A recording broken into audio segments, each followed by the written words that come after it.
Welcome to This Week in East Brunswick, the township's own news and information program. First up, we look at some of the damage caused by Wednesday evening's storm here in East Brunswick. Later, we meet jazz singer Lauren Hooker in a special preview of an upcoming For Art's Sake. Then, Karen Burke and Dolly Vasta will have information on upcoming events at the community beach. Dr. Robert Karlin presents this week's Health Fact on food addiction. Then, County Agricultural Agent Pegi B Howells offers information on maintaining a healthy lawn. And Consumer Affairs Director Adrian Eisner talks about safety and all-terrain vehicles, all coming up on This Week in East Brunswick. First, here's a look at next week on Channel 8. Monday at 10 a.m., have fun with aerobics with Lenore Kulik on Look Great, Feel Great. At 10:30, look behind the scenes of the Miss Middlesex County pageant on For Art's Sake. Tuesday at 7 p.m., folk singer Jim Albertson entertains on LMX Kid Stuff. At 7:30, Lenore Kulik joins John Megliero on Sports Talk, followed at 8 by the Recreation and Parks Experience. Wednesday at 3 p.m., it's Stories from the Library, and at 8, The Arts from the Middlesex County Cultural and Heritage Commission. Thursday at 8:30, East Brunswick Mayor William Fox interviews Public Safety Director Thomas Terrell on About East Brunswick. Check our Channel 8 program schedule for repeats of all these programs. Late Wednesday evening's storm produced more than the usual wind and rain damage. Power outages, roadblocks, and even small tornadoes were reported throughout Middlesex County. According to Paul Sarnak of the Township's Parks Department, well over 200 trees were reported down in East Brunswick, and the township crews were called out at 1:30 a.m. to begin cleanup work, primarily to ensure that the roads were open for morning traffic. Particularly hard hit was the south end of East Brunswick by the fairgrounds, where some shed buildings were overturned and 30 to 40 trees were splintered and uprooted. The Parks Department expects the cleanup to run through the end of the week.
Hello, my name is Danny Levy.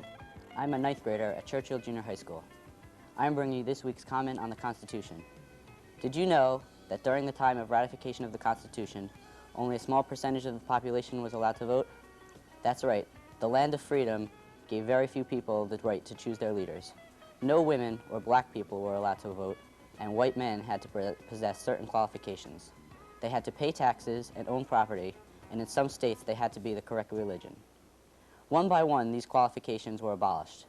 Religion, property ownership, and tax payment were eliminated in that order. After the Civil War, black men were given the right to vote when Congress and the states passed the 15th Amendment. The 19th Amendment gave women the right to vote, while the 26th Amendment set the minimum voting age at 18 years. So as you can see, it took about 200 years for every man and woman in the United States to get their right to vote.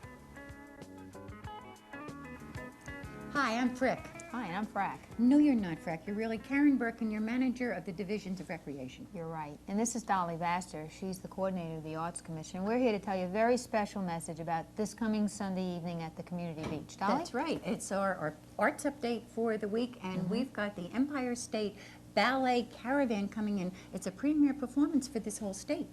I heard. Yeah, and they're doing modern and classic ballet pieces, and they come in this great big showmobile, and they just kind of fold out the stage, and we plug it in. And that's it. And that's it, kiddo. We can sit there and we can watch and have ourselves a ball. Yeah, well, we really hope that you'll be there this week. It's an exceptional program, and we're looking forward to meeting you. So make sure that you come and say hello to Dolly and I. Did you mention, I forgot, how quickly we forget that it's being partially funded by AT&T? No, it is, and That's we're right. grateful to AT&T for that support. And there is a rain date of Monday, so if it's not Sunday, it's Monday. We'll see you down there, folks. Right. I used to be a ballet dancer. What happened? I got sand in my shoes. It figures. You ready? Bye, folks.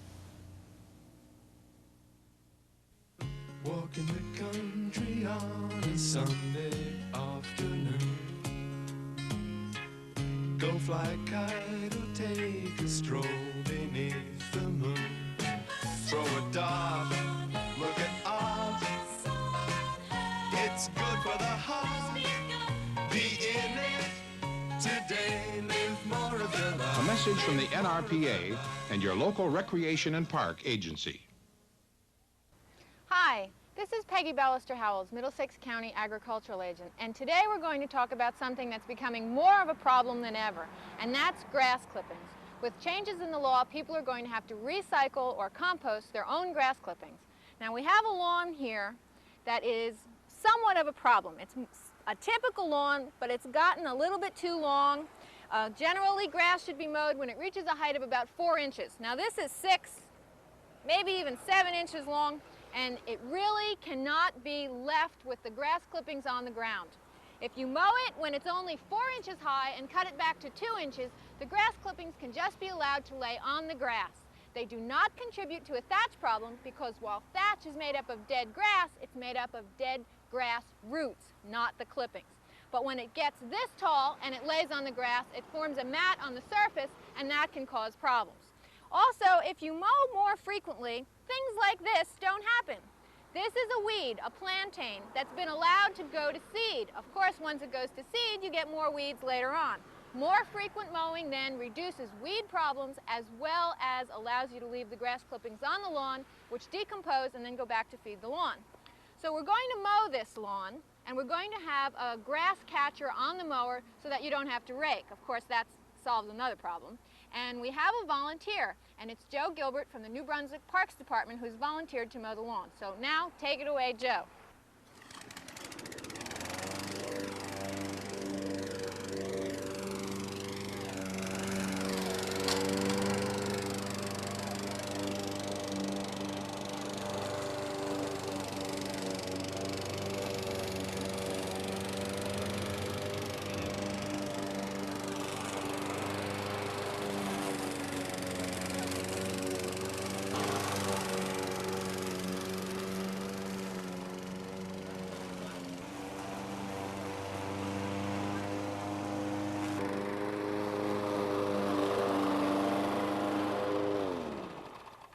Joe's done a terrific job mowing the lawn, and as you can see, we've got a catcher that's absolutely full of lawn clippings. We're going to detach it from the lawnmower, and we're going to take it around back, and I'm going to show you a few things that you can do with your clippings besides send them to the landfill. So here we are in the vegetable garden. I have here 2 short rows of beets, and next to them are red Swiss chard and white Swiss chard, and all of these plants are very closely related, which is why they look so similar. And I have here a large container of fresh grass clippings. I'm going to use these grass clippings as a mulch. Now you can spread them around. It's very important that when you put them down fresh because they begin to decompose rapidly, and that's how you get odor problems building up. One word of caution though, if any kind of broadleaf weed killer has been used on the lawn this year, it's impossible to use it as a mulch in the vegetable garden because the residues of the weed killer stay in the grass clippings and can then harm the plants. So if that's the case, they would have to be composted. You can spread it around up to about 1 inch thick. You don't want to put it directly up against the base of the plants because we don't want any rotting or causing any insects to be there. But this will improve the quality of the soil because the nutrients will go back into the ground. It will keep weeds down because it will prevent seed germination. Will prevent the ground from drying out too quickly. And overall, it's just a good thing to do in the garden. We're going to come back next week, and I'm going to show you how to compost grass clippings, which can't be composted alone. They have to be mixed in with other things. So we'll see you next week at the compost pile. Jazz singer Lauren Hooker, a former Middlesex County resident, will be Dolly Vasta's guest on For Art's Sake in August. Here's a preview of that show, including a performance with Lauren and her accompanist, vibraphonist Mark Josephsberg. But getting back to writing, now the number that you just did for us at the beginning of the show was an original. Well, it was written by Thelonious Spearmonk, and then I wrote the lyrics to it because I loved Monk. And the drummer who I was working with at the time said, you have a monkish attitude or something, you know. He's very comical in his melodies and in his harmonies, you know. A little dissonant here and there, you know, in the right places. So I got down and I said, okay, I'm going to write lyrics to this. Sometimes they come real easy. Sometimes you have to drag out the thesaurus, the rhyming dictionary, the dictionary, go back and forth with it with someone else, you know. I mean, sometimes it takes a long time. Do you ever wake up in the middle of the night and say, oh, I've got a thought? Oh, yeah. I've got to write it down on something? Yeah, you have to find anything you got. I'll be down the New Jersey Turnpike, you know, 65 miles per hour, and I'll think of lyrics. And I'll have to get out my book and write the lyrics while I'm driving. Remind me never to drive at the same time that you're driving. Yeah, down right. the I mean, it's turnpike. terrible. I should really have a tape recorder, Yes. you know, and just pipe in whatever That's right. comes my That's way. right. You know? We have another number coming up. Tell us a little bit about it. I believe that's No Goodbyes. That's an original composition that I wrote about 6 years ago, 5 years ago. Finally had enough nerve to perform it with a group. I used to perform it solo. I used to play piano and sing and in clubs, and I would perform it there, but I never brought it to the guys, you know, the musicians I was working with. I always felt that they were too sophisticated and my material wasn't good enough. But finally I'm doing it. And yeah, and No Goodbyes is all about someone leaving you without saying goodbye, which happened too many times at that period. You're about 21 years old, you know. Well, before we have to say too many goodbyes, let's take a look at it. Okay. Let's take a listen. Okay. Okay. All righty. No goodbyes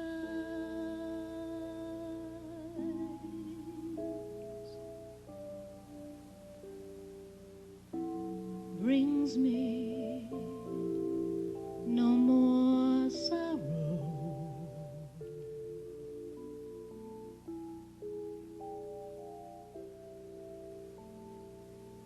No goodbyes brings me no more tears. Yet through the years I find you're still a vision in my mind. No goodbyes means no broken ties. No goodbyes tells me you were never near love. No, never near love. No goodbyes tells me you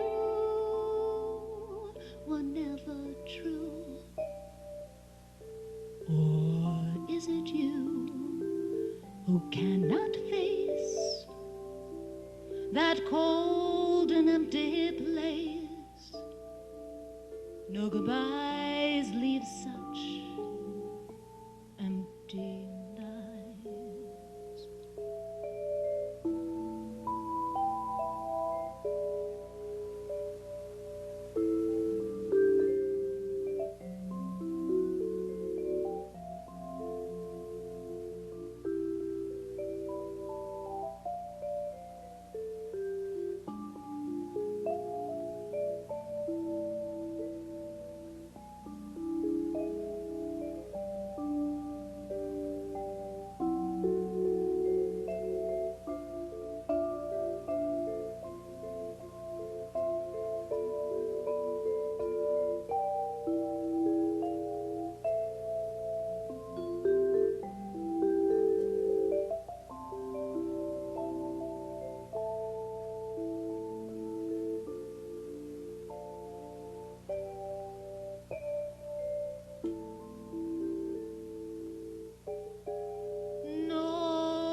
that you who can't face that cold and empty place. No goodbyes means no goodbyes means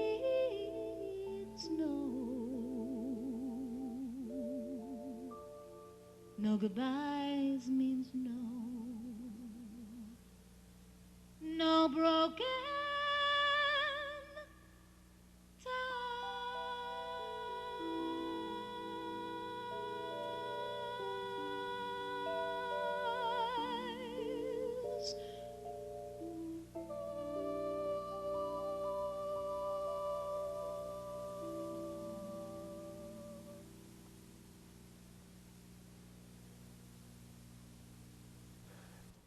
And now for Health Facts with Dr. Robert Karlin, a professor of psychology at Rutgers University.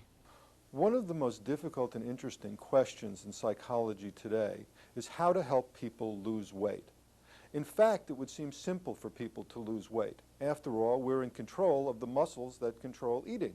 If you don't put fork to food and raise it to mouth and chew, you are going to lose weight. The problem is that this has proved to be an intractable difficulty for many, many people, even people who have 10 to say 40 pounds worth of weight to lose, as most of us do. Most people who need to lose weight really need to lose between 10 and 40 pounds. And the question is, what kind of strategies can people who need to lose 10 to 40 pounds use in order to lose weight? Well, first let's consider why it's difficult to lose weight. Food, in many ways, is an addiction. Overeating is just like smoking or drinking or other kinds of addictive behavior. It is the overconsumption of something that we need less of. There's no reason in terms of obvious external kinds of things why people overeat, and yet they feel impelled to do so. In fact, people crave the things that they overeat. There is a strong feeling of I want it and a discomfort that goes along with not eating it, just as there is a craving for alcohol and alcoholism and a craving for cigarettes when people are addicted to nicotine. How do we deal with craving? Well, in the other addictions, it's simple. What we do is we stop the person from having any of what they crave at all. If you're a cigarette addict, you can't cut down to a few a day. If you do, you just go back to baseline in a couple of months on the outside. The same thing with alcohol. In general, alcohol's anonymous view that one drink equals one drunk is true. Over the course of time, it is very difficult for former alcoholics to drink a little bit and not go back to drinking without control. It's the same thing with food.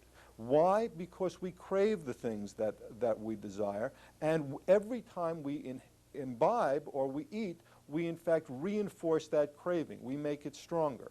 And in food, there is no way to stop altogether. You cannot stop eating the way you can stop drinking or smoking. So we are trying to make people who have weight problems into social drinkers after they've been alcoholics, or social smokers after they have been smoke addicts. It's very difficult to do.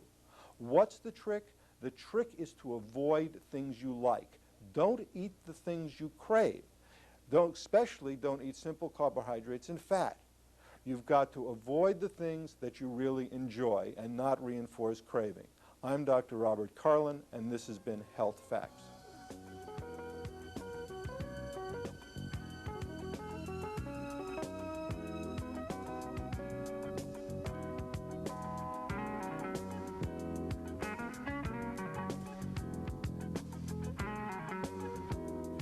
Hi, I'm Judith Levline, Director of Parks and Recreation here in East Brunswick, and I'm with some friends having a terrific picnic lunch out here in one of our many parks.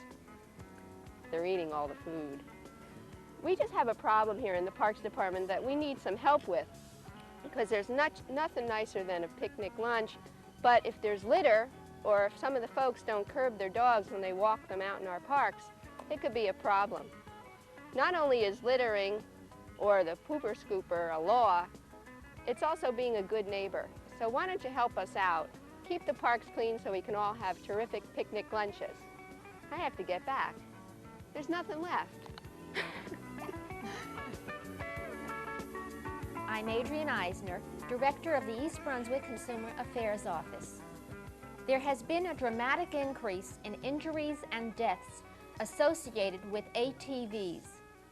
ATVs are motorized cycles with 3 or 4 large, soft tires. They are designed for off-road use. Most ATVs are sold for recreational purposes. In recent years, their popularity and sales have soared. But in 1986, the Consumer Product Safety Commission reported over 86,000 ATV-related injuries treated in hospital emergency rooms. Almost half of the injured persons were under the age of 16. The average risk of injury from ATV riding is high. Over its estimated 7-year life, the average ATV has a 1 in 3 chance of being involved in an accident resulting in injury. The majority of accidents occurred when the ATV overturned after hitting a terrain irregularity or obstacle, or while turning or traversing a slope. Here are some important precautions for ATV users. Children under 12 years of age should not operate any ATV. ATVs are difficult to ride and require constant attention to avoid accidents. A hands-on training course is necessary for all ATV operators. Inexperienced drivers in their first month of using an ATV have 13 times the average risk of injury. Beginning drivers should receive a training course from certified instructors, and basic maneuvers taught in training should be practiced regularly on safe terrain. Children should ride only under close adult supervision. The use of helmets is strongly recommended. ATVs are designed for 1 driver and no passengers. ATVs should not be operated on paved roads where they are difficult to control. Although the stability of all ATVs is low, the stability of 4-wheeled ATVs is better than the stability of the 3-wheeled ATVs. Before you ride an ATV, always read the owner's instruction manual and follow the manufacturer's guidance for use, maintenance, and pre-use checks. If you have any further questions or problems, please contact us at the East Brunswick Consumer Affairs Office. We're there in our office Monday through Friday from 9 a.m. until 5 p.m. The telephone number is 390-6954. Thank you for joining me on Consumer Aware. See you again next time. Please don't talk about me when I'm gone. Oh, honey, though our friendship ceases from now on. And if you can't say anything real nice, it's better not to say a word, that's my advice. So honey, you go your way and I'll go mine, it's best that we do. Here's a kiss, all that this brings lots of luck to you. Makes no difference how I carry on. Oh honey, please don't talk about me. I say please don't talk about me. I say don't talk about me. No, no, no, don't talk about me. No, no, no, no, no, no, no, no, no, no, no, no, no, no, no, no. Don't you talk now. Don't you talk, don't talk about me when I'm gone.